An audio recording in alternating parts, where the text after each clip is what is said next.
ఈ గుండె ఆగిపోతే మనిషి చచ్చిపోయినట్టు కదా యాక్చువల్గా. హై క్వాలిటీ తిండి తింటున్నారు, ఎక్సర్సైజ్ లేకపోవడం వల్ల కొలెస్ట్రాల్ పెరిగి షుగర్కి గుండెపోటుకు ఉన్న అనుబంధం ఏముంది? భారతదేశంలో హార్ట్ అటాక్స్ అనే దానికి ప్రధాన కారణం షుగర్. షుగర్ ఉన్న వాళ్ళల్లో హార్ట్ అటాక్ రిస్క్ చాలా చాలా మనలో షుగర్ కానివ్వండి, షుగర్ వల్ల వచ్చే హార్ట్ అటాక్స్ 10 ఏళ్ళు తక్కువ వయసులో వస్తే తీవ్రంగా వస్తాయి. గుండెపోటు అనేది రాకుండా ఉండాలంటే వాట్ ఇస్ ది ప్రివెన్షన్? గుండెపోట్లు రక్తనాళాల్లో ఏదైతే బ్లాక్ చేస్తుందో అన్ని అవయవాల్ని కూడా అదే బ్లాక్ చేస్తుంది. కాళ్ళ రక్తనాళాలు బ్లాక్ అవడానికి ఇదే కారణం. అన్ని రక్తనాళాలు బ్లాక్ అవడానికి ఒకటే సింగులర్ పదార్థం పేరు. షుగర్ వచ్చిన తర్వాత పెరగకుండా ఉండాలంటే మీరు సూచించేది ఏంటి? డైట్, ఎక్సర్సైజ్ అనేవి మీరు ఏమి చేయగలరు దాంట్లో ఆప్టిమైజ్ చేసుకోవాలి. మీరు డైట్ బాగా చేయగలరా, డైట్ చేయండి, ఎక్సర్సైజ్ చేయండి. ఇలా మీరు బ్యాలెన్స్ చేసుకుంటూ బరువు తగ్గితే ఆ షుగర్ అనేది రివర్స్ అవుతుంది. ఇప్పుడు బరువు తగ్గించడానికి లేటెస్ట్గా కొన్ని ఇంజక్షన్లు కూడా అమెరికాలో ఉన్నప్పుడు ఇండియాలో కూడా ఈ మధ్యనే వచ్చినాయి విన్నాం. అవి నిజంగా ఎఫెక్ట్ చేస్తాయా? సైడ్ ఎఫెక్ట్స్ ఏమైనా ఉంటాయి? అమెరికాలో ఏ బ్రాండ్స్ లో ఉన్నాయో అదే బ్రాండ్స్ ఇండియాలో దొరుకుతున్నాయి. ప్రస్తుతం మనకి 2 ఇంజక్షన్లు ఉన్నాయి, ఒక టాబ్లెట్ ఉంది. మీరు ఆశ్చర్యపోతారు, ఇవన్నీ ఆకలి తగ్గిస్తాయి. ఇప్పుడు కరోనాను మళ్ళీ పెరుగుతున్న నేపథ్యంలో మన గుండె ఆరోగ్యాన్ని దృష్టిలో పెట్టుకొని మనం ఎటువంటి జాగ్రత్తలు తీసుకోవాలి? మొదట ఈసారి వచ్చేటటువంటి కరోనా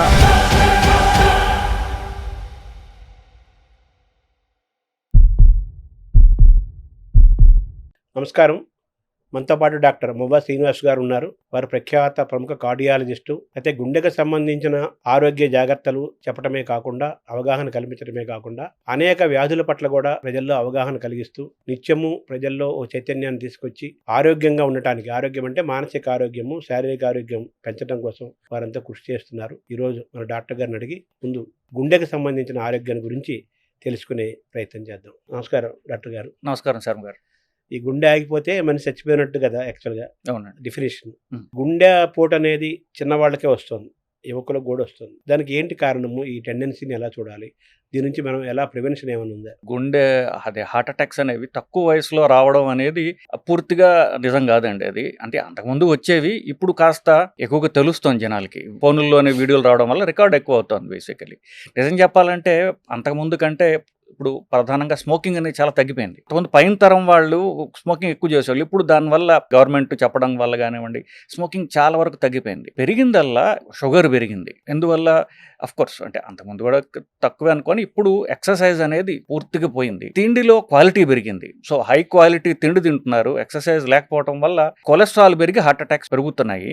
కానీ ఇది పాపులేషన్ పెరిగితే హార్ట్ అటాక్స్ పెరగడం తప్ప తక్కువ వయసులో వాళ్ళకి సడన్గా హార్ట్ అటాక్స్ పెరిగిపోయాయి అనడం పూర్తిగా కరెక్ట్ కాదు. షుగర్కి గుండెపోటుకు ఉన్న అనుబంధం ఏముంది? భారతదేశంలో హార్ట్ అటాక్స్ అనే దానికి ప్రధాన కారణం షుగరేనండి. షుగర్ ఉన్న వాళ్ళల్లో హార్ట్ అటాక్ రిస్క్ చాలా చాలా పెరుగుతుంది. అంతేకాకుండా మనం పాశ్చాత్య దేశాల్లో చూసుకుంటే మనలో షుగర్ కానివ్వండి, షుగర్ వల్ల వచ్చే హార్ట్ అటాక్స్ 10 ఏళ్ళు తక్కువ వయసులో వస్తే తీవ్రంగా వస్తాయి. ఆ బ్లాక్స్ కూడా ఎక్కువగా పడుతుంది రక్తనాళాల్లో. సో మిగతా ప్రపంచంలో హార్ట్ అటాక్ క్యాపిటల్ అంటూ ఉందంటే అది ఇండియా. ఇండియాలో కూడా సౌత్ ఇండియా. ఎందుకంటే మనం షుగర్ ఎక్కువ ఉందంటే మన ఆచార వ్యవహారాల వల్ల బేసికలీ. సో షుగర్ పెరగడానికి హార్ట్ అటాక్స్ పెరుగుతున్నాయి. షుగర్ పెరగడానికి ఆచార వ్యవహారాలే కారణం ప్రధానంగా. అంటే ఆచార వ్యవహారాలు అంటే మన ఆహారం పాత్ర కూడా ఉందంటారా? ఇంకా ఏమైనా ఉంది? ఆహారం ప్రధాన పాత్ర అండి. ఎస్పెషల్లీ మన ఆంధ్రదేశం, తమిళనాడు కూడా తీసుకోవచ్చు. 3 పూట్ల రైస్ తినే కల్చర్ మనది. మన తిండిని ప్రోగ్రామ్ చేస్తుంది. మన తిండిలో రైస్ ఎక్కువగా ఉంటుంది. రైస్ ఎక్కువ, క్యాలరీస్ ఎక్కువగా ఉంటున్నాయి. దాన్ని ఖర్చు పెట్టడానికి ఎక్సర్సైజ్ మనం చేయడం లేదు. సో బరువు పెరగడం, షుగర్ పెరగడం ఇవన్నీ జరుగుతున్నాయి. సో ప్రధానంగా క్యాలరీస్ ఎక్కువ ఉన్న తిండి తినడం వల్ల షుగర్ నుంచి కొలెస్ట్రాల్ నుండి బ్లాక్ వచ్చి హార్ట్ అటాక్లు వస్తున్నాయి. సో మనం వెనక్కి తీసుకుంటే మన తిండిలో ప్రధానంగా క్యాలరీస్ ఎక్కువ వల్ల హార్ట్ అటాక్స్ వస్తున్నాయి. షుగర్ రాకుండా ఉండాలంటే ఏం చేయాలి? ప్రివెన్షన్.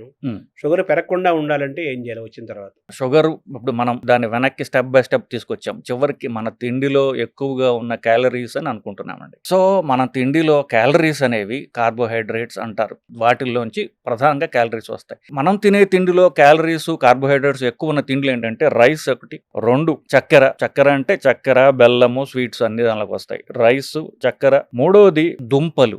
నాలుగోది పళ్ళు. సో ఈ నాలుగిట్లో ఉండేటటువంటి క్యాలరీస్ ఎక్కువగా తినడం వల్ల 30 తర్వాత శరీరం పెరగడం ఆగిపోతుంది. సో దానికి తిండి అక్కర్లా. కానీ మన తిండి కంటిన్యూ అవుతుంటుంది అట్లాగే అదే మోతాదులో. సో ఎక్కువ క్యాలరీస్ ఏమవుతుంది ఫ్యాట్ కింద కన్వర్ట్ అయిపోయి అది కొలెస్ట్రాల్ అని పెరుగుతుంటుంది. సో మీరు అడిగిన క్వశ్చన్కి స్పెసిఫిక్గా చెప్పాలి అంటే మనం తినే తిండిలో రైస్ మిగతావి ఎక్కువ తినరు కాబట్టి పళ్ళు కానీ చాలా మంది రోజు తినకపోవచ్చు.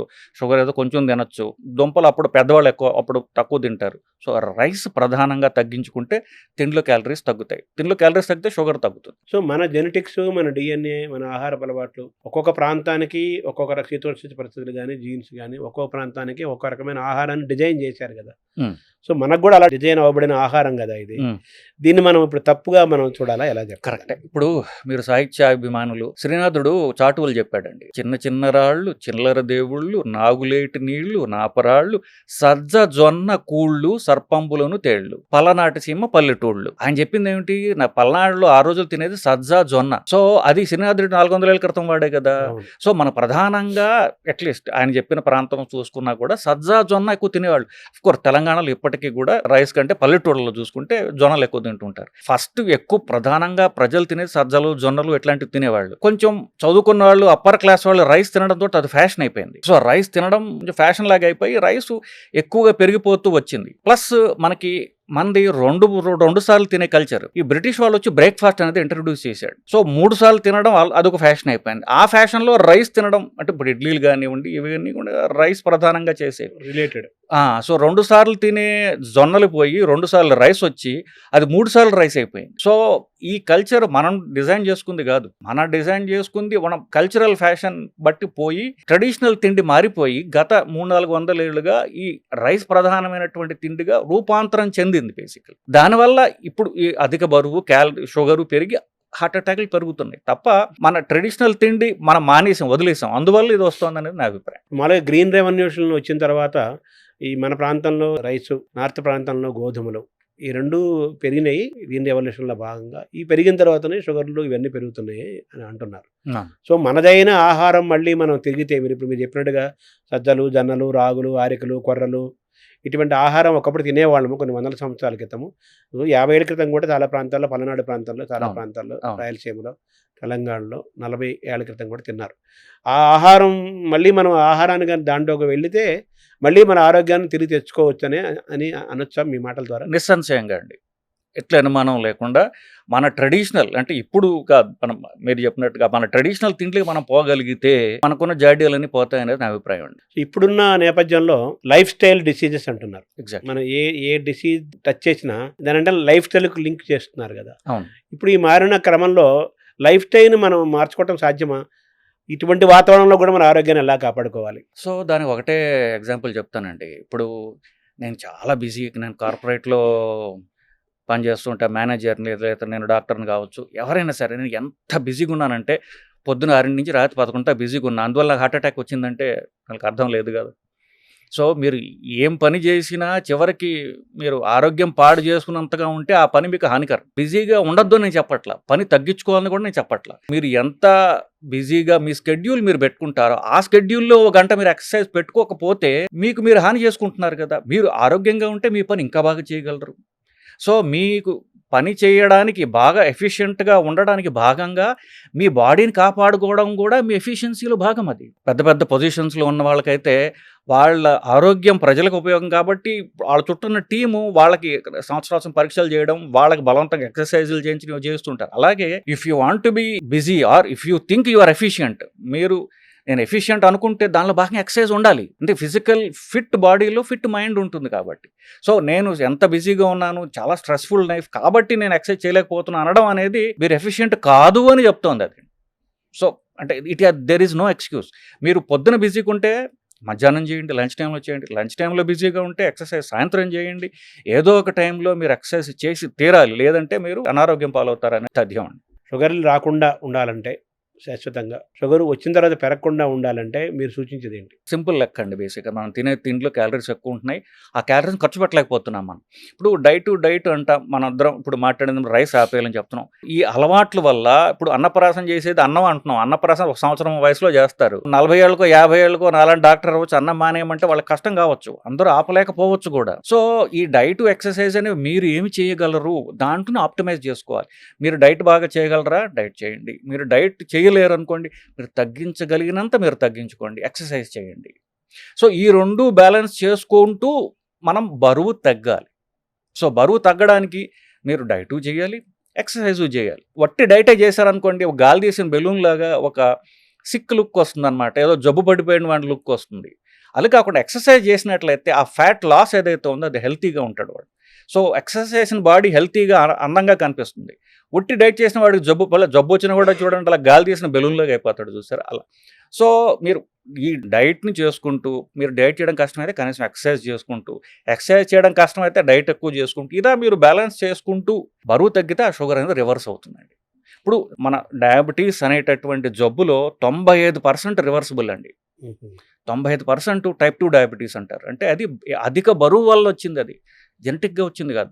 So, 95% reversible. ఇప్పుడు ఎవరెవరైతే డయాబెటీస్ రివర్స్ చేస్తాము అని అడ్వర్టైజ్ చేసుకుంటున్నారో, చెప్తున్నారో వాళ్ళందరూ చివరికి ఎఫెక్టివ్‌గా చేసేది బరువు తగ్గించడమే. సో, మీరు బరువు తగ్గించుకోగలిగితే డిసీజ్ రివర్స్ అయిపోతుంది. ఇప్పుడు బరువు తగ్గించడానికి లేటెస్ట్‌గా కొన్ని ఇంజెక్షన్లు కూడా మొత్తం అమెరికాలో ఉండే ఇప్పుడు ఇండియాలో కూడా ఈ మధ్యనే వచ్చినవి విన్నాం. అవును. అవి నిజంగా ఎఫెక్ట్ చేస్తాయా? సైడ్ ఎఫెక్ట్స్ ఏమైనా ఉంటాయా? నిజానికి బరువు తగ్గడానికి అమెరికా వాళ్ళకేంటంటే అర్థమైపోయింది. జనాలు తిండి ఆపలేరు. ఎక్సర్సైజ్ చేయడం వీళ్ళ వల్ల కాదు. అది ఫిక్స్ అయిపోయాం. సో, దీనివల్ల ఏమిటి? సో, ఎక్సర్సైజ్ చేయలేరు, తిండి తగ్గించలేరు కాబట్టి నిజం చెప్పాలంటే ఇప్పుడు 2 ఇంజెక్షన్లు ఉన్నాయండి. భారతదేశంలో ఈరోజు హైదరాబాద్‌లో అవైలబుల్. 2 ఇంజెక్షన్లు ఉన్నాయి. ఒక టాబ్లెట్ ఉంది. అమెరికాలో ఏ బ్రాండ్స్‌లో ఉన్నాయో అదే బ్రాండ్స్ ఇండియాలో దొరుకుతున్నాయి ప్రస్తుతం మనకి. ఇవన్నీ కూడా మీరు ఆశ్చర్యపోతారు. ఇవన్నీ ఆకలి తగ్గిస్తాయి. అంటే తిండి కట్టుకోవడం ఎంత కష్టమో అర్థమైపోయింది కదా! సో, తిండి తగ్గించడానికి, ఆకలి తగ్గించడానికి 3 పనిచేస్తాయి. ఆకలి తగ్గితే బరువు తగ్గుతారు. బరువు తగ్గితే కానీ ఇవి డెఫినెట్‌లీ సైంటిఫికల్లీ ప్రూవెన్ ఎఫెక్టివ్ అండి. దీనిలో అనుమానం లేదు. నేనే చాలా మందికి కూడా రాస్తూ ఉంటాను. రైబెల్సస్ అనేటటువంటి టాబ్లెట్ ఉన్నది. అలాంటిది విగోవిన్ ఇంజెక్షన్ ఇదే ఇంజెక్షన్ రూపంలో వస్తుంది. అది రాబోతోంది త్వరలో. మోంజారో అనేటటువంటి లేటెస్ట్ ఇంజెక్షన్ అది ప్రస్తుతానికి అవైలబుల్. ఇవి బరువు తగ్గిస్తానిలో effective no doubt about it. నెలకి 1.5 కిలో నుండి 2 కిలోల దాకా బరువు తగ్గిస్తాయి ఇవి. సో, ఇది ఎఫెక్టివ్ హెల్తీ వెయిట్ లాస్ ఇది. మీరు సడన్‌గా 2 నెలల్లో ఏదో పెళ్ళుంది, నేను సడన్‌గా బరువు తగ్గిపోవాలంటే అన్‌హెల్తీ వెయిట్ లాస్. సో, నెలకి 2 కిలోలు తగ్గడం హెల్తీ వెయిట్ లాస్ అది క్రియేట్ చేస్తుంది. సో, ఎవ్రీ మంత్ మీరు 2 కిలోలు తగ్గుతూ పోతుంటే మీరు 6 నెలలకో, 7 నెలలకో, సంవత్సరానికో మీరు ఎఫెక్టివ్‌గా, హెల్తీగా మీరు ఎంత బరువు ఉండాలో అంత బరువు తీసుకొస్తాయి. అంటే మీరు చెప్పిన ఈ టాబ్లెట్, ఈ ఇంజెక్షన్ల ద్వారా మనకి ఆకలి తగ్గి తీసుకునే ఆహారం ఇంటేక్ తగ్గుతుంది. అవును. తద్వారా బరువు తగ్గుతారు అంటున్నారు. అవును. యావరేజ్ నెలకి 1.5-2 కేజీలు తగ్గుతారు. అవును. ఒక 6 నెలల పీరియడ్ సుమారుగా 5-10 కేజెస్ తగ్గుతారు. అవును. ఇది ఒక ఆరోగ్యమైన విధానంలో హెల్తీగా తగ్గటం అని అంటున్నారు కదా! అవునండి. మరి వ్యాయామం చేయక్కర్లేదా వాళ్ళప్పుడు? సో, ఇప్పుడు ఈ ఎంతకాలం తీసుకోవాలి నెక్స్ట్ క్వెషన్. సంవత్సరం తీసుకున్నారనుకోండి. అంటే షుగర్ ఉన్నవాళ్ళు నిరంతరం తీసుకోవచ్చు. షుగర్ లేని వాళ్ళు సంవత్సరంన్నర ఇస్తాం. దాని తర్వాత ఇవి ఆపేస్తే మళ్ళీ తిరిగి వస్తుంది బరువు. ఎందుకంటే మన శరీర తత్వంలో, మన జీన్స్‌లో ఇంత బరువు ఉండాలి అని శరీరానికి ఉంటుంది బేసికల్లీ. తగ్గిన బరువు మళ్ళీ వస్తుంది. ఇన్‌ఫాక్ట్ మీరు ఆశ్చర్యపోతారు. బరువు తగ్గడానికి ఆపరేషన్ చేయించుకున్న వాళ్ళలో 84% మందికి 6 నెలల్లో పూర్తిగా బరువు వచ్చేస్తుంది. ఎందువల్ల? ఇవి బండికి సర్వీస్ చేస్తాయి. మీరు లాంగ్ టర్మ్ బరువు తగ్గడం మళ్ళీ డైట్ అండ్ ఎక్సర్సైజ్ మీద ఆధారపడి ఉంటుంది. సో, ఇంజెక్షన్ తీసుకుంటున్నారు, టాబ్లెట్ తీసుకుంటున్నారు. మీరు ఎక్సర్సైజ్ కూడా అలవాటు చేసుకుంటే ఆ వెయిట్ లాస్ ఏదైతుందో పర్మనెంట్‌గా ఉంటుంది. ఒకవేళ షుగర్ పోయి, బీపీ తగ్గిపోయి, కొలెస్ట్రాల్ తగ్గిపోయి ఇవన్నీ ఏవైతే మీరు మంచి ఎఫెక్ట్స్ మీరు సాధించారో అవి పర్మనెంట్‌గా ఉండాలంటే ఎక్సర్సైజు, వెయిట్ లాస్, తిండి మార్పు ఇవి తప్పవండి. అంటే మీరు చెప్పినట్టుగా ఇంజెక్షన్లు తీసుకున్నా, టాబ్లెట్ వేసుకున్నా తగ్గుతారు. అవి ఆపేస్తే మళ్ళీ పెరుగుతారు. అవునండి. మీరు సర్జరీ చేయించుకున్నా తగ్గినట్టు కనిపిస్తారు, తగ్గుతారు. మళ్ళీ కొన్నకాలంగా మళ్ళీ పెరుగుతారు. ఇవి ఏమీ జరగకుండా ఉండాలంటే మన సహజమైన విధానంలో న్యాచురల్‌గా మన లైఫ్ స్టైల్‌ని మార్చుకుంటే మాత్రలు వేసుకోక్కర్లేదు, ఇంజెక్షన్ చేసుకోక్కర్లేదు, సర్జరీ చేసుకోక్కర్లేదు. తప్పకుండా. That is the best method కదా! That is the best method, most effective method, most difficult method. ఓహో! ఎందుకంటే ఇప్పుడు నేను చెప్పినట్టుగా డైట్ చేయడం, ఎక్సర్సైజ్ చేయడం అనేది అన్నిటికంటే కష్టతరం అండి. చెప్పడం చాలా తేలిక గాని ఇప్పుడు ఎవరన్నా పేషెంట్‌తో మాట్లాడనుకోండి, వాళ్ళు బాగా మోటివేటెడ్‌గా ఉన్నారనుకోండి, నెల రోజులు చేస్తారు. ఆ తర్వాత మోటివేషన్ పోతుంది. వాళ్ళకి జిమ్‌కెళ్ళి డబ్బులు కడతాడు అని ఆ డబ్బు అలాగే ఉంటుంది. వీళ్ళు జిమ్‌కి పోరు. సో డైట్ ఎక్సర్సైజ్ అనేది మన యాటిట్యూడ్, మన ఆలోచన విధానం ఉంది చూసారా, అది కొంచెం బద్ధకంతో నిండి ఉన్నటువంటి ఆలోచన. బేసికల్ మనుషులందరూ అలాగే ఉంటారు చేసి, అది లాంగ్ టర్మ్ చేసుకోవడం అనేది యాక్చువల్ ఛాలెంజ్. శరీరాన్ని మన మనస్సుని కాదని నేను లాంగ్ టర్మ్ ఎక్సర్సైజ్ చేస్తాను అని అలవాటు చేసుకోవడం, దాన్ని ఎంజాయ్ చేయాలి బేసికల్. అప్పుడు లాంగ్ టర్మ్ చేయలేరు కదా. ఇప్పుడు డైట్ మార్పిడి చేసాము, అది ఎంజాయ్ చేయలేకపోతే వాళ్ళు లాంగ్ టర్మ్ డైట్ చేయలేరు. అవును. ఇన్ఫ్యాక్ట్ 80% డైట్స్ అన్నీ ఫెయిల్ అవుతాయి. ఎవరెవరు డైట్ గురువులు ఉన్నారో అన్ని ఫెయిల్యూర్ డైట్లే. ఎందువల్ల? మనిషికి ఇష్టమైనది పర్మనెంట్గా తింటాడు, నువ్వు అన్నం మానేసి అంటాడు. వాడికి అన్నం ఇష్టం, వాడు 2 నెలల కంటే మానలేడు. రకరకాల డైట్లు కూడా it has to be tailored to the person. వాళ్ళ ఇష్టాయిష్టాలతోటి మనం వర్క్ చేసుకుంటూ నీకు ఇష్టమైనవన్నీ తిను, రైస్ లేకుండా తిను అని చెప్పాను. వాడి క్లారిటీ వస్తుంది. ఓహో, మనస్సు ఈ విల్ నాట్ ఫీల్ డిప్రైవ్డ్. అప్పుడు లాంగ్ టర్మ్ చేయగలడు. సో ఈ కెన్ డైట్ ఎక్సర్సైజ్ కంటిన్యూస్గా చేసుకోగలరు. మీరు చెప్పినట్టు రైస్ తక్కువ తగ్గించుకుంటే సరిపోదా, పూర్తిగా మానేయాలంటారు? యాక్చువల్గా పూర్తిగా మానేస్తే మంచిదండి. బట్ వాళ్ళకి బాగా అలవాటు ఉన్నట్లయితే కనుక ఎంతవరకు తక్కువ తినగలిగితే, ఇప్పుడు రైస్ మానేసి ఇప్పుడు ప్రత్యామ్నాయం ఏం తినాలి అని బేసిక్లీ. సో ఆకలిగా ఉన్నట్లయితే ఎక్కువ కాలం చేయలేరు కదా. సో ప్రధానంగా మెయిన్ ఫంక్షన్ ఏంటంటే, వాళ్ళ main principle of weight loss is ఆకలిగా ఉండాల్సిన అవసరం లేదు. కష్టపడి మీరు సఫరింగ్లోకి పోతే ఎక్కువ కాలం చేయలేరు బేసిక్లీ. సో ఆకలిగా ఉండకుండా మీరేం తినాలి, రైస్ లేకుండా మీరేం తినాలి. రైస్ మీకు బాగా అలవాటు ఆపుకోలేరు. ఆ రైస్ ఎంత తక్కువ తక్కువ, దాంతోపాటుగా మీరేం తింటారు, దాంతోపాటు కీన్వా తింటారా, గోధుమ తింటారా, జొన్నలు తింటారా, మీకు మీ ఇష్టాలు బట్టి మీరు దాన్ని మార్చుకోవచ్చు. సో అది పర్మనెంట్గా చేయగలరు. అంటే ఆకలిని తీర్చుకుంటూ అపటైట్ని మెయింటైన్ చేసుకుంటూ, ఎగ్జాక్ట్లీ అలాగే మనలో నీరసం రాకుండా ఎనర్జెటిక్గా ఉంటూ, ఎగ్జాక్ట్లీ 4 తాలూకు యొక్క అభిరుచులని, ఆస్వాదాన్ని కూడా అనుభవిస్తూ ఆహారం డిజైన్ చేసుకోవడం అనేది ఛాలెంజ్. అది ఛాలెంజ్, అది ఇండివిజువలైజ్డ్. అందుకని నా దగ్గరకు వచ్చేసారు, సార్ మీకు డైట్ షీట్ ఇవ్వండి అంటారు. 200 గ్రాములు ఇడ్లీ, 30 గ్రాముల చట్నీ, ఒక 4 చుక్కల కాఫీ ఇట్లా రాసాం అనుకోండి, అవి ఎవరు మెజర్ చేస్తారు ఇంట్లో? జరిగే పని కాదు. సో వాళ్ళ ఇష్టాయిష్టాలతోటి వాళ్ళకి నేను చెప్తాను, ఇవి ప్రిన్సిపల్స్ అండి. మీ ఇష్టాయిష్టాలు మీరు డిజైన్ చేసుకుని దాని ప్రకారం ఈ ప్రిన్సిపల్స్ మీరు ఇన్కార్పొరేట్ చేసుకున్నట్లయితే మీరు లాంగ్ టర్మ్ చేయగలరు. మీరు లేదంటే ఇప్పుడు మీరు చేయలేరు ఎక్కువ కాలం అని చెప్తూ ఉంటారు. ఇప్పుడు ఇంటర్మీడియట్ ఫాస్టింగ్ అని ఒకటి వచ్చింది కదా, అది అని ఉపయోగపడుతుంది యాక్చువల్గా? సో ఇంటర్మీడియట్ ఫాస్టింగ్ అంటే ఒంటిపూట భోజనం అండి. సో ఇన్ఫ్యాక్ట్ మనకి సన్యాసులు చేసేది ఒంటిపూట భోజనమే. సో అదే ఇంటర్మీడియట్ ఫాస్టింగ్ అంటే. ఇంటర్మీడియట్ ఫాస్టింగ్ అంటే రోజుకి ఒకసారి తినడం, మిగతాదంతా కూడా కడుపు ఖాళీగా ఉంచుకోవటం, లేదా మీరు రైస్ కాకుండా మీరు ఏమైనా తినగలగడం. సో అలా చేసినట్లయితే ఎఫెక్ట్ ఉండాలని అనుమానం లేదు. మీకు సైంటిఫిక్ రీజన్ చెప్పగలను. సైంటిఫిక్ రీజన్ ఏంటంటే, దానికి ఇప్పుడు మీరు ఏది తిన్నా కూడా అది పూర్తిగా బ్రేక్ డౌన్ అయ్యి కణాలకు వెళ్ళడానికి 12 గంటలు పడుతుంది. మీరు పొద్దున్న బ్రేక్ఫాస్ట్ 8ంటికి చేశారండి, ఆ తిన్న బ్రేక్ఫాస్ట్ పూర్తిగా అది కణాల్లో పోవడానికి రాత్రి 8 గంటలు అవుతుంది. మరి రాత్రి దాకా మరి వెయిట్ చేయట్లేదుగా. 10ంటికి ఒక కాఫీ, టీయో, మధ్యాహ్నం మళ్ళీ పూర్తి భోజనము, రాత్రి మళ్ళీ పూర్తి, అంటే ఇది పూర్తిగా సెల్స్లోకి వెళ్ళలేదు. 2 లోడ్లు ఆల్రెడీ పడిపోయాయి. సో మనం టైం ఇవ్వట్లా. సో 12 గంటలు గ్యాప్ ఇచ్చారనుకోండి, అప్పటికి ఇది తినదంతా శరీరంలోకి వెళ్ళిపోతుంది. అప్పుడు నెక్స్ట్ తీసుకోవచ్చు. ఈ 12 గంటల కంటే ఎక్కువ మీరు గ్యాప్ ఇచ్చారనుకోండి, అప్పుడు శరీరంలో, రక్తంలో క్యాలరీస్ లేవు. అదేం చేస్తుంది, ఉన్న ఫ్యాట్ కరిగించుకుంటుంది. అప్పుడు బరువు తగ్గుతారు మీరు. సో ఇది సైంటిఫిక్ ప్రిన్సిపల్ బేసిక్లీ ఇంటర్మీడియట్ ఫాస్టింగ్కి. సో 12 గంటలు మీరు పొట్ట ఖాళీగా ఉంచగలిగితే, రాత్రి 8ంటికి తిన్నారు మీరు, 12 గంటలు పొద్దున్న 8 దాకా ఏం తినరు, బ్రేక్ఫాస్ట్ డ్రాప్ చేశారనుకోండి, అప్పుడు మీకు ఫ్యాట్ కరగడం స్టార్ట్ అవుతుంది. సో బ్రేక్ఫాస్ట్ ఆపేయడమే ఇంటర్మిటెంట్ ఫాస్టింగ్. అయితే ఇప్పుడు ఆహారం తీసుకోకపోతే గ్యాస్ ఫామ్ అవుతుంది అంటారు కొంతమంది, దాన్ని ఎలా చూడాలి? సో ఇప్పుడు నేను బ్రేక్ఫాస్ట్ ఆపేసేయండి, ఇది ఇంటర్మీడియట్ ఫాస్టింగ్. ఇంటర్మీడియట్ ఫాస్టింగ్ అనేది సైంటిఫిక్ టర్మ్, చాలా మందికి మాట. సో బ్రేక్ఫాస్ట్ ఆపేయడం ప్రాక్టికల్లీ. ఇప్పుడు ఇది ఒక చిన్నప్పటి నుంచి ఒక 40-50 ఏళ్ళు ఎంత వాళ్ళ వయసు బట్టి అది అలవాటైనటువంటిది. పొట్టకి పొద్దున్న 8ంటికి లోడ్ పట్టడం అనేది దానికి అలవాటు అయిపోయింది. సో అది వేయలేదనుకోండి, అది గోల పెడుతుంది. అవసరం కొద్ది కాదు, అలవాటు బట్టి. సో అలవాట్లు మనకు హానికరం అయినప్పుడు అలవాట్లు మార్చుకోవాలి కదా.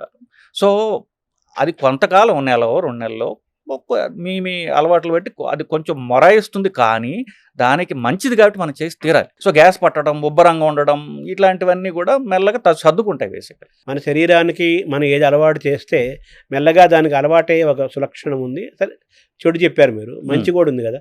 మన శరీరానికి మనం ఏది అలవాటు చేస్తే అది ఆటోమేటిక్గా అలవాటు అయిపోతుంది అది. కాబట్టి ఆ ప్రాక్టీస్లో మనం నార్మల్సీకి వచ్చేస్తాం విత్ నో టైం.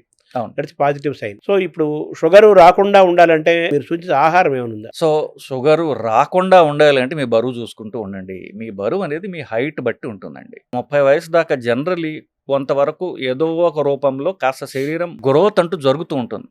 దాని తర్వాత గ్రోత్ పూర్తిగా ఆగిపోతుంది. అక్కడి నుంచి బరువు పెరగడం మొదలెడతారు. సో మీ హైట్ మీరు మెజర్ చేసుకొని దాన్ని సెంటీమీటర్స్లోకి మార్చుకొని, ఫర్ ఎగ్జాంపుల్ 5 ఫీట్ ఎవరన్నా హైట్ ఉన్నారనుకోండి, వాళ్ళు 150 సెంటీమీటర్లకి వస్తుంది.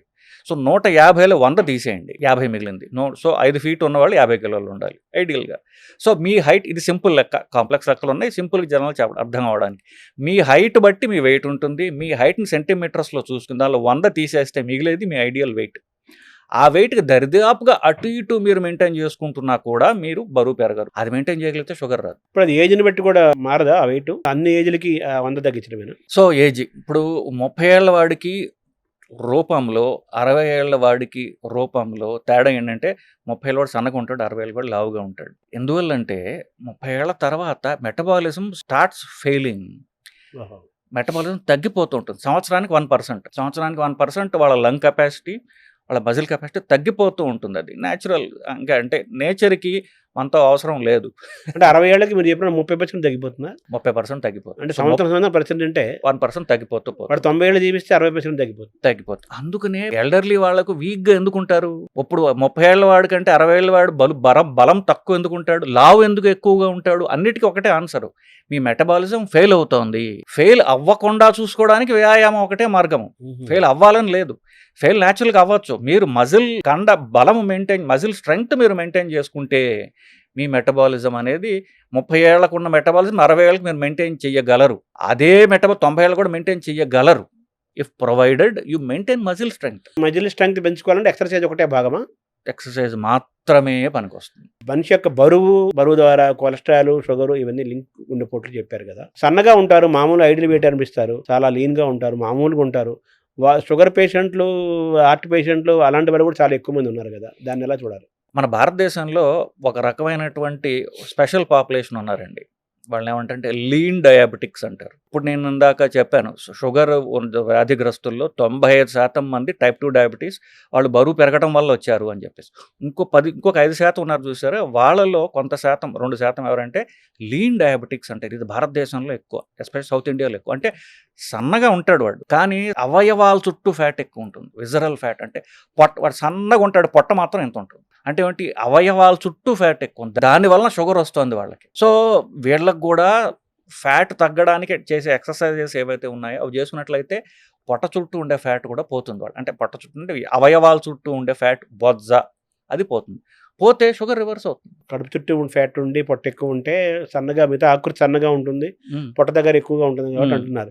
ఈ ఏం లేకుండా వాడు మామూలు చాలా మంది సన్నగా ఉండేవాళ్ళు, మామూలుగా ఉండేవాళ్ళు కూడా చాలా మంది ఉన్నారు షుగర్ పేషెంట్స్. వీళ్ళందరినీ లీన్ డయాబెటిక్స్ అంటామండి.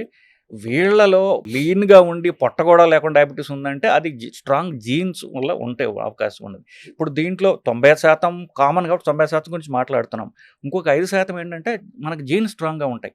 ఇప్పుడు 60 ఏళ్ళకి తాతగారికి షుగర్ వచ్చింది, కొడుక్కి 40 ఏళ్ళకి షుగర్ వస్తుంది, మనవడికి 30 ఏళ్ళకే వస్తుంది. తండ్రికి షుగర్ ఉన్నట్లయితే తర్వాత తరం కొడుకులకి, ఎస్పెషల్లీ కొడుకులు అంటే తండ్రికి షుగర్ ఉన్నట్లయితే తర్వాత సంతానానికి 5 రెట్లు షుగర్ వచ్చే రిస్క్ ఎక్కువ ఉంటుంది.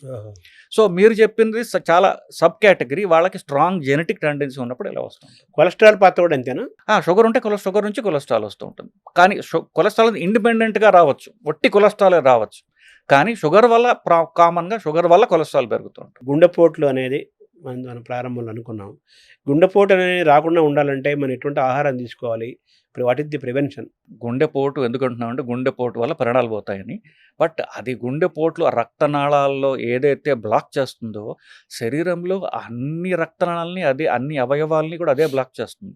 ఫర్ ఎగ్జాంపుల్ గుండెపోటుకి ఏదైతే కారణమో పక్షవాతానికి అదే కారణం. అలాగే కాళ్ళ రక్తనాళాలు బ్లాక్ అవడానికి ఇదే కారణం. అన్ని రక్తనాళాలు బ్లాక్ అవడానికి ఒకటే సింగులర్ పదార్థం పేరు ఎల్డిఎల్.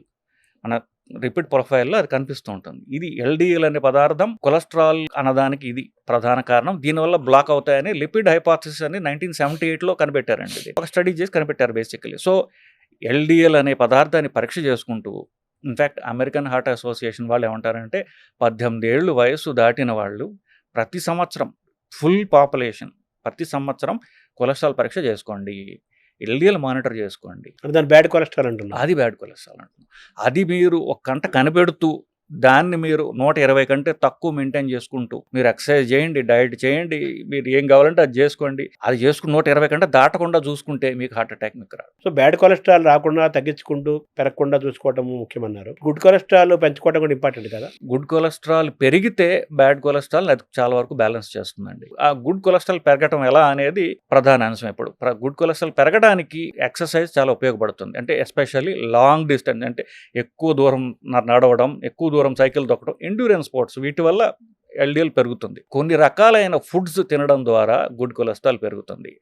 ఫుడ్స్ అంటే fish related, fish oil related. For example ఎక్కడెక్కడైతే చేప ఎక్కువ తింటున్నారో, ఫర్ ఎగ్జాంపుల్ జపాన్లో ఒకినావా అనేటువంటి ఒక ద్వీపం ఉంది, ఐలాండ్ ఉంది. దాంట్లో 90% మంది 90 ఏళ్ళు దాటిన వాళ్ళే. సో వాళ్ళలో స్టడీ చేశారు ఒకటి, ఎందుకు ఇక్కడ ఎక్కువ కాలం బతుకుతున్నారు అని. వాళ్ళు ఏం చేసి వాళ్ళ పరీక్ష చేయగా ఏం తెలిసింది, వాళ్ళు ఎక్కువ ఫిష్ తింటున్నారు అని చెప్పేసి. ఫిష్ ఆయిల్లోంచి గుడ్ కొలెస్ట్రాల్ పెరిగే సబ్స్టెన్స్ వస్తాయి. కొన్ని స్టడీస్ చేశారు, అన్ప్రూవన్, చాలా చిన్న స్టడీస్ ఏంటంటే వెల్లుల్లిలో కూడా ఎల్డిఎల్, హెచ్డిఎల్ అనేటువంటి గుడ్ కొలెస్ట్రాల్ పెరిగే గుణం ఉన్నది అని చెప్పేసి. సోలోమన్ ఏదో ఒక చేప అంటారు. సోలమన్ చేప. సో ఈ చేపలు అవి ప్రధానంగా తినొచ్చు.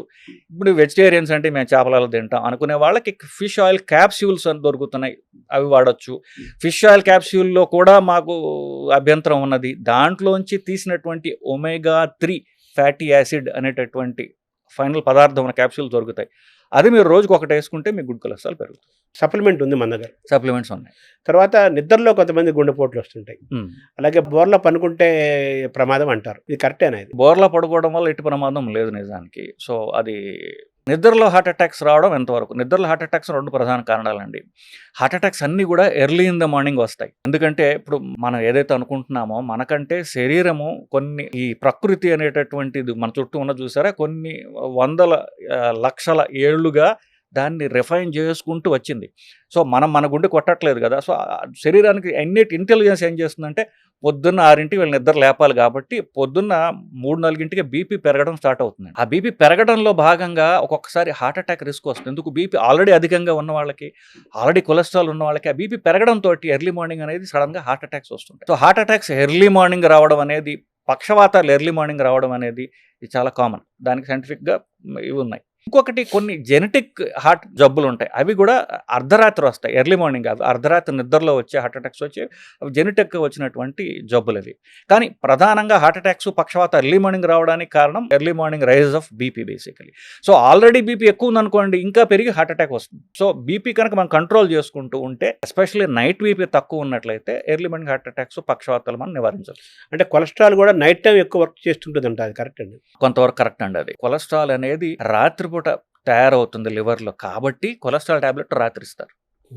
సో మామూలుగా ఇచ్చే కొలెస్ట్రాల్ టాబ్లెట్లు అంటే పాత కొలెస్ట్రాల్ టాబ్లెట్లు రాత్రి ఇవ్వమని చెప్పేవాళ్ళం. కొత్తవి అయితే ఎప్పుడు తీసుకున్నా పర్వాలేదు అంటే, ఎందుకంటే రోజంతా పనిచేస్తుంది కాబట్టి. బట్ ఐడియల్లీ ఇప్పటికీ కూడా కొలెస్ట్రాల్ టాబ్లెట్ నైట్ తీసుకోండి అనడానికి కారణం మీరు చెప్పిన పాయింట్. సరే, పొద్దున్న మన నిద్ర లేచిన వెంటనే తెల్లారుజామున వస్తుంటాయి, సడన్గా కొంతమంది గుండెపోట్లు వస్తాయి. సరే, కొంతమంది గుండెపోటు రాకపోయినా కానీ మనం కొంచెం నివారణ చేసుకోవాలి అంటే, పొద్దున్న లేచిన వెంటనే మనం ఇమీడియట్గా ఏం చేయాలి, ఏం చేయకూడదు? ఇప్పుడు గుండెపోటు రావడానికి కారణాలు ఎప్పుడు ఒకటే ఉంటాయండి, షుగరు, బీపీ, కొలెస్ట్రాల్, ఇట్లాంటివి, స్మోకింగ్. వీటిని కంట్రోల్ చేసుకుంటే గుండెపోటు రిస్క్ తగ్గుతుంది బేసికలీ.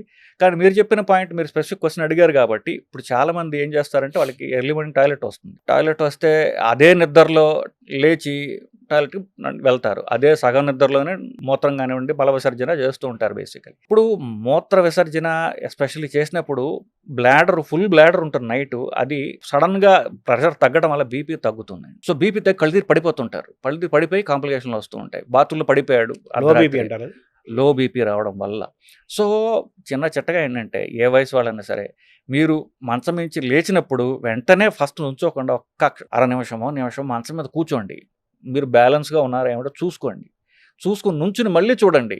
సో నేను am I fit to walk first, మీరు అంతా బాగుంది అనుకున్నప్పుడే మీరు బాత్రూమ్కి వెళ్ళండి. నేను పెద్దవాళ్ళ గురించి మాట్లాడట్లా, నా మిత్రుడు ఒక కార్డియాలజిస్ట్, అతను 40 ఉంటాయేమో, సో అతను ఇలాగే పొద్దున 5ంటికి టాయిలెట్కి వెళ్ళాడు, కళ్ళు తిరిగి పడిపోయి బుర్ర దెబ్బ తగిలి కుట్లు వేసుకోవాల్సిన పరిస్థితి వచ్చింది. సో సింపుల్ మెథడ్, సో మీరు లేచినప్పుడు ఒక్క క్షణం కూర్చోండి, అంతా బాగుందంటే నుంచుని ఒక క్షణం ఆగండి, అప్పుడు నడవండి. టాయిలెట్కి వెళ్ళేటప్పుడు కూర్చుని వెళ్ళడం సేఫ్. ఇప్పుడు ఆల్రెడీ బీపీ తక్కువ ఉంటుంది, రాత్రి యూరినేషన్ ఇంకా తగ్గిపోయింది అనుకోండి, కళ్ళు తిరిగి పడతారు. సో కూర్చుని ఉంటే యువర్ సేఫర్. ఇప్పుడు కరోనాను మళ్ళీ పెరుగుతున్న నేపథ్యంలో మన గుండె ఆరోగ్యాన్ని దృష్టిలో పెట్టుకొని మనం ఎటువంటి జాగ్రత్తలు తీసుకోవాలి? మొదట ఈసారి వచ్చేటటువంటి కరోనా అంత ప్రమాదకరమైన ప్రాణాంతకమైన కరోనా కాదు. బట్ స్టిల్ మనకి రాకుండా ఉండాలంటే మాస్క్ వేసుకోండి. ఇన్ఫాక్ట్ గవర్నమెంట్ రెగ్యులేషన్ మాస్క్ కూడా అక్కర్లేదు అంటున్నాయి. కానీ ఎవరైతే దగ్గుతున్నారో తుమ్ముతున్నారో వాళ్ళకి కాస్త దూరంగా ఉండండి. మీకు జ్వరం వచ్చినట్లయితే మిమ్మల్ని మీరు మిగతా వాళ్ళకి దూరంగా ఉంచుకోండి. ఎస్పెషల్లీ పెద్దవాళ్ళు ఇంట్లో ఉండొచ్చు, పేషెంట్స్ ఇంట్లో ఉండొచ్చు. ఆ 2 రోజులు కాస్త మాస్క్ అయినా వేసుకోండి. ఈ మాత్రం చేస్తే మీకు కరోనా రాకుండా మీరు కాపాడుకోగలరు. ఫస్ట్ డేంజరస్ వైరస్ కాదు కాబట్టి మనకి రాకుండా చూసుకోవడానికి, మన నుంచి ఇంకొకరికి పోకుండా ఉండడానికి మాస్క్ ఒకటే సరండి. ఇప్పుడు షుగర్ పేషెంట్లు, బీపీ పేషెంట్లు ఇలాంటి వాళ్ళు ఇంకొంచెం కేర్ఫుల్గా ఉండాలి కదా. షుగర్, బీపీ వల్ల మిగతా ప్రాబ్లమ్ గుండె, కిడ్నీ, బ్రెయిన్ ఇట్లాంటి ప్రాబ్లమ్స్ వచ్చిన వాళ్ళు మాత్రం ఎందుకంటే వాళ్ళు జాగ్రత్తగా ఉండాలి. షుగర్ ఇట్ సెల్ఫ్ మీరు చెప్పినట్టుగా కొంతవరకు మన రోగ నిరోధక శక్తిని తగ్గిస్తుంది, ఎస్పెషల్లీ అన్కంట్రోల్డ్ షుగర్. సో వీళ్ళు తుమ్ములు, దగ్గులు వాళ్ళకి దూరంగా ఉండండి. సో ఎస్పెషల్లీ మీరు క్లోజ్డ్ స్పేసెస్, ఒక లిఫ్టో, ఒక కారో, ఒక బస్సో, ట్రైనో ఉన్నప్పుడు అంతా అది ఒక ఏసీ పెట్టిలాగా ఉంటుంది. అది ఆ పెట్టిలో తుమ్ములు, దగ్గులు నడుస్తూ ఉంటాయి. మన వాళ్ళకి మనం నోటికి అడ్డం పెట్టుకోవాలన్న అంగిత జ్ఞానం ఉండదు. అందరూ మొహల మీద దగ్గుతుంటారు. వాళ్ళని ఆపలేము, మనకి మనం ప్రొటెక్ట్ చేసుకోవాలి. సో ఈ రోగ నిరోధక తక్కువ ఎవరైతే ఉంది అనుకుంటున్నారో, రిస్క్ ఫ్యాక్టర్స్ ఉన్న వాళ్ళు మీరు మాస్క్ వేసుకోవడం ద్వారా మిమ్మల్ని మీరు కాపాడుకోగలరు. థ్యాంక్ యూ డాక్టర్ గారు. చాలా క్లుప్తంగా, చాలా సరళంగా అందరికి అర్థమయ్యేటట్టు చాలా విషయాలు చెప్పారు. ఇంకొక సందర్భంలో వేరే టాపిక్స్ మాట్లాడదాం. చాలా థ్యాంక్ యూ డాక్టర్ గారు. నమస్కారం. నమస్కారం.